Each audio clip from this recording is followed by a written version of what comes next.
Chris Tortolot is still in the trenches. Not like the days in Vietnam, but this fight is just as important to him, working to bring housing to his fellow comrades.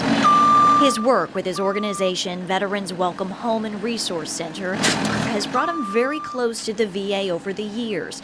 He's seen successes and failures for others and himself. When I first started coming down here, I already was service connected for my legs, and it took me a year and a half just to get an appointment in the ortho clinic down in Charleston. Chris says while improvements have been made since that experience in 2006, he believes the VA's hardships are due to an inundated system that can't keep up and greed. I see a lot of guys going in there getting care that isn't service connected, but hey, you're there.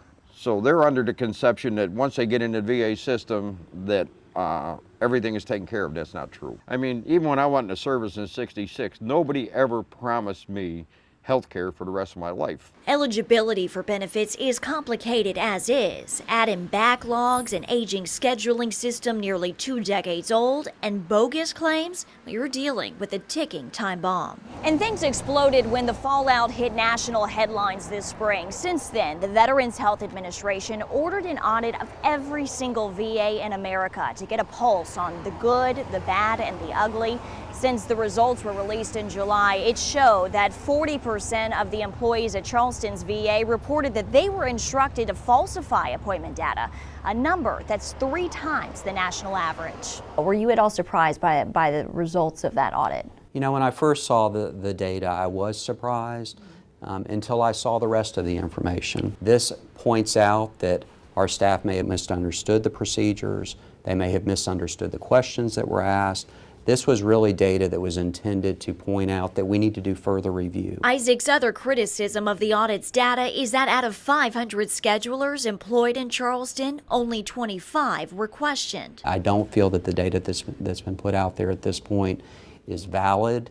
We need to review it further. Certainly it raises questions, and those questions need to be answered going forward. This audit will mean additional review will take place at 111 VA centers nationwide, including facilities in Charleston, Myrtle Beach, Columbia, Wilmington, and Charlotte. This is good work. Thank you. While many believe health care for veterans will improve now that President Obama has signed the $16 billion bill that hails more access to care, the hiring of new doctors and nurses, and leasing new medical facilities. But not all is clear skies on the horizon.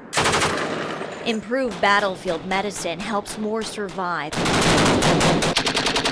But many wonder if the already overcapacity VA can handle the influx of soon-to-be exiting military members and their complicated and often costly injuries. I've written many times that when you go to war, you budget the war, then you budget for what may possibly happen afterwards, you know. Chris has taken his frustrations to print not just once, but numerous times. And while the wars mentioned may be different, the core issue of not funding for when our men and women come home is a problem, in his opinion, that our country has never learned from. You know, the things that happen in war, they happen, and it's not like you have time to think about it.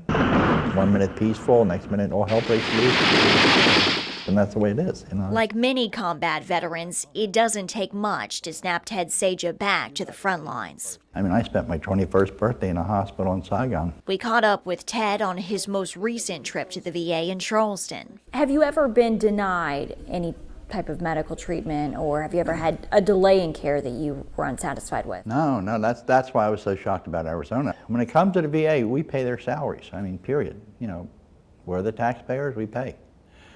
You got a congressman, you have a senator, pick up the phone and say, excuse me, here's my problem. Moving forward. In fact, Congressman Tom Rice's office held a veterans forum just last week at Vets Cafe. If you need to get into the clinic, come see us, we'll help you. And regaining trust for every single one of the 58,000 veterans that the Charleston VA serves will prove to be the toughest battle yet. I think the national discussion really, again, has painted a broad brushstroke across all VAs.